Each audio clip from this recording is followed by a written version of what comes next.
thing. If God wanted us to have unlimited free energy, he'd have put a giant fusion reactor in the sky. Well, he did. It's called the sun. And if we could just harvest 6% of the energy that comes out of the sun, we'd have enough energy to power everything. So there's a lot of potential in solar energy. And the experts say, this was taken from SolarEdge's investment deck, the experts say that by 2050, upwards of 38% of electricity generation could be coming from the sun. You see here that also 20% would be from wind. So for renewable energy, solar would be the dominant source. Now, a lot of people want to argue about whether or not renewable energy is viable, and that's especially the case in the United States. So I've actually advised the writers and researchers to avoid using the term climate change because it's politically charged, and that's just how it is. What we want to focus on always are the economics of anything that we're looking at. So I would advise anybody in the United States who sits on either side of the political spectrum to take a look at this chart from Lazard. It's very informative. It's called levelized cost of energy. What this does is it removes penalties and subsidies and puts everything on a level playing field so that you can see just how effective and efficient various types of electricity generation are. So here you can see that solar. So if you're looking at this chart and we're starting at the top, the blue bar at the top, that's rooftop residential. You can see how that really isn't very cost effective. And then moving down, you see where we get to utility scale solar, and you can see that that's clearly a lot cheaper than coal. So this is a great chart to look at when you want to see how a renewable energy compares to other forms of energy. So we're not just building out solar because it's cleaner, we're building out solar because it makes economic sense. Now, one of the reasons that solar's become so, let's say, pervasive is that it's quite efficient in terms of how it harvests energy from the sun. You can see here that the top 6 solar panels for 2022 all have an efficiency of 22% or higher. There was a piece that came out a couple days ago from the United States that talked about how they set a new world record for, I think it was 39.5% efficiency. And of course, there's always a trade-off between efficiency and cost. So the technology being used to produce these types of solar panels may reach a certain limitation before you have to switch technology. So solar's become quite efficient and cost effective. But the problem is that today, solar in the United States has come to a halt. Now, it has a lot of room to expand. So this is an interesting chart that shows for 2021, the electricity generation by source in the United States. You can see coal is still at around 21.8%. So we can easily displace that with solar. Since we know that solar is cheaper than coal, it's also cleaner. That just makes sense. So 2.8% of renewable, or say total electricity generation in the United States is from solar, and about 3 times that much is coming from wind. So there's a lot of growth to be had for solar in the United States. Unfortunately, that's all been put on hold, and it's quite surprising how this snuck up on everybody. It's a pretty dramatic thing that's happened. Now, the story starts with tariffs that were imposed a decade ago. So that's been 3 administrations. This isn't political. This has been the case through 3 administrations that the United States imposed tariffs on the import of cheap Chinese solar panels. So the solar manufacturers in the United States, of which there aren't very many. China now produces 86% of the world's solar panels. So the small number of solar panel manufacturers in the United States shouldn't be the focus right now, though they are. So these tariffs were put in place 10 years ago, and the end result is quite dramatic. So US solar panel prices are now among the highest in the world. You can just read this for yourself. There's a lot of solar installations that aren't being deployed because of these tariffs and all this lost solar energy that we could be realizing, because these tariffs are damaging the US's ability to buy cheap solar panels from China. The argument is that, well, the Chinese government is subsidizing the manufacturers in China who produce solar panels so that they can produce them much cheaper than everybody else. Well, who cares? Then buy them and install them. Why is that a big deal? So China actually has the most solar capacity of any country in the world, 3 times that of the United States. So it goes something like China, then United States, then Japan, and then the Germans. So those are the 4 countries that have the most solar installed at the moment. But for the US, they could be much further ahead if they were buying cheap solar panels. Now, what ended up happening is that recently, this was several months ago, a company called, and I don't know how to pronounce that, Auxin Solar, accused China of skirting tariffs by utilizing Southeast Asian countries. So Cambodia, Malaysia, Thailand, Vietnam, they're responsible for 80% of US solar panel imports in 2021. Well, they complained to the US Commerce Department, and an investigation began in late March. Now, it's important to note that most of the US solar industry doesn't support these tariffs. They especially don't support this investigation that began. And if you go to, there's an industry association that counts 1,000 different solar companies in the United States as members, and they have an entire page and plenty of collateral around why they believe these tariffs are so damaging.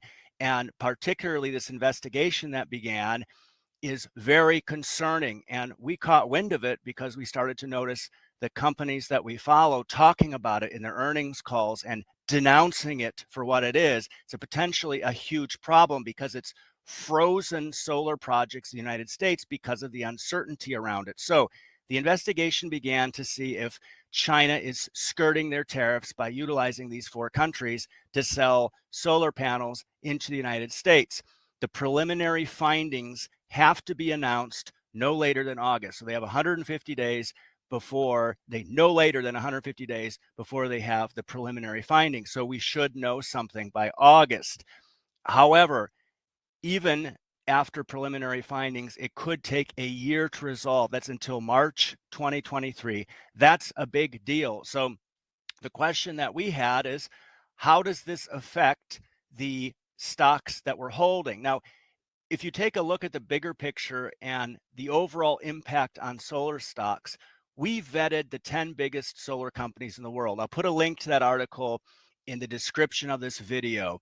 We vetted each one. We passed on US solar panel manufacturers for that exact reason. They can't compete with China without having their hand held. And one of those, I believe it was First Solar, published a letter that's quite interesting. The CEO was quite enraged by a thought piece put out that suggested that US solar manufacturers weren't competitive. Maybe they are. The point is, we invest in leaders. So if Chinese solar manufacturers dominate, then we're not investing in David. We'd invest in Goliath. And we don't invest in Chinese stocks, but that's a different story. US solar installers, residential solar, as soon as the tax breaks leave, what sort of state is that going to be in? You can see here we've cherry picked out the various types of solar and how cost effective they are. Well, when those tax breaks vanish, look at how expensive rooftop residential is. As a matter of fact, it's the most expensive form of electricity generation of all the types that Lazard covers on the most extreme end. There's a range here, which can depend on a number of different things. Now, residential versus utility, when it comes to utility, that's where the potential lies. Now, it doesn't matter if it's residential or utility. Right now, solar projects in the United States are pretty much halted. So we have exposure ourselves to United States solar in 2 stocks, and that's what we want to talk about today, our own exposure and how we view this potential problem. The first company that we've invested in is SolarEdge. Now, this is a good breakdown of their revenues by country, And this is what we can keep an eye on to see just how they're being impacted. Unfortunately, we didn't see this breakdown in their 10Q, which means they're just producing it annually, which means it'll be tough to track. But you can see here, in 2019, the United States accounted for 47% of their revenues. That went to 42% in 2020 and then 40% in 2021. That's great. Their reliance on the United States is decreasing. So SolarEdge does have exposure to the United States of 40% of their revenues, but the analysts are saying that they may be impacted, but essentially these solar projects will get panels and there'll just be delays, and those panels will require the inverters and optimizers that SolarEdge produces. So they'll continue to benefit. They're still, you can see how strong the growth is there in Europe. They're going to continue growing, and they'll continue surviving as a company regardless of what happens in the United States. Certainly we hope that it gets resolved without much to do, but things could go bad, and we'll talk about that. Then the other firm we're holding that we're more concerned about is NextEra Energy. So this is the largest renewable energy company in the world. It's the largest utility in the world. About 21% of the renewable energy that they utilize, their capacity is solar, and that's about 3,600 megawatts. So you can see here they're planning to triple their solar capacity through 2026. We pulled this from S&P, and this shows the companies that stand to be impacted by this investigation that's being held by the U.S. Department of Commerce. And if you go to NextEra Energy's last quarter call, there's a transcript, and I think it's their CEO that talks about this in a very articulate and easy to understand manner, describes why they believe this shouldn't be happening. They don't seem to think that the investigation will end up in any sort of negative repercussions. So the bad thing that could happen here is that the United States could start to impose tariffs, potentially even retroactively, on these 4 Asian countries, tariffs that could be anywhere from 50 to 250%. So that's the worst case scenario. The best case scenario is that tomorrow the U.S. Commerce Department says, you know what, we finished this investigation, there's no harm done, business as usual. That will take a lot of the concern off the shoulders of these solar companies that are running into problems now when it comes to being able to operate their projects. So somewhere around 83% of solar companies that were interviewed said they're having problems getting their hands on solar panels right now. So 22 members of Congress wrote a letter to President Biden asking him for a quick resolution. And in that letter, they talked about how this is really damaging U.S. solar. And for an administration that wants to talk so much about green technology, well, put your money where your mouth is, and let's use common sense and let's make this happen. Why the entire solar industry in the United States is being frozen because of this investigation, because of one small Californian manufacturer of solar panels, is just, we can't understand why that is. There has to be some political element, because everything in the United States has a political element these days. But any rate, NextEra's in that quarterly call commented and said that U.S. solar manufacturers are already sold out of panels through 2024. So forget about buying panels at home. They're only capable of servicing 10 to 20% of U.S. domestic demand anyway, so they're kind of pointless. And how are we protecting them if they've already sold out their products through 2024? So nearly all of the large domestic solar panel assemblers in the U.S. don't support the investigation. That's important to note. And in terms of how this will impact NextEra, they say, based on what we know today, we believe approximately 2.1 to 2.8 gigawatts of their expected 2022 solar and storage build may shift to the following year. So they're just delaying their plans. Now, how that will impact the firm remains to be seen. Certainly, if they're not able to grow, this is how they've been able to, this is a dividend champion. So they've not only been paying dividends, but increasing them now for 25 years. So that future growth will certainly slow unless there's a resolution to this investigation.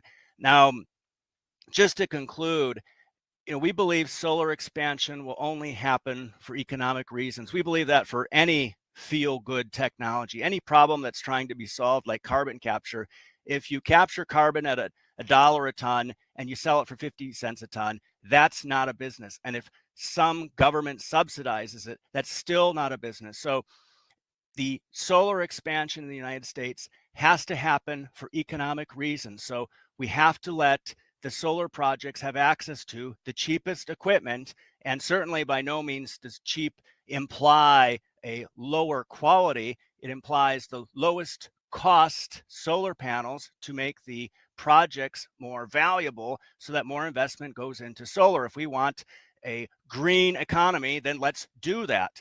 The issue shouldn't have anything to do with the donkeys and elephants, because this tariff problem has existed for 3 administrations. But the current issue, it probably does. We couldn't really figure that out, and nor do we care to. It just needs to be resolved. We've noted that green advocates like to say one thing and do another. It seems to be a lot more about trying to get people to do things rather than a genuine concern for the environment. For us, we're investors, we're concerned with an ROI. So we want this issue resolved so NextEra can continue building their business, so we can keep harvesting all that great dividend cash from this company that we've been harvesting for a long time now. So we have more concern around NextEra's, the impact on NextEra than we do around SolarEdge. So in regards to these two positions, we don't have any plans to buy or sell or do anything until this is rectified. And the latest that we should have some color around this is by August. The soonest could be tomorrow. And let's hope that the Biden administration does the right thing, uses common sense, and says, we're going to forego the concerns of this small solar panel manufacturer in favor of the entire solar industry in the United States. So if you have any comments, please put them in the comments section. Please make sure to subscribe to our channel. And thank you so much for taking the time to watch this video today.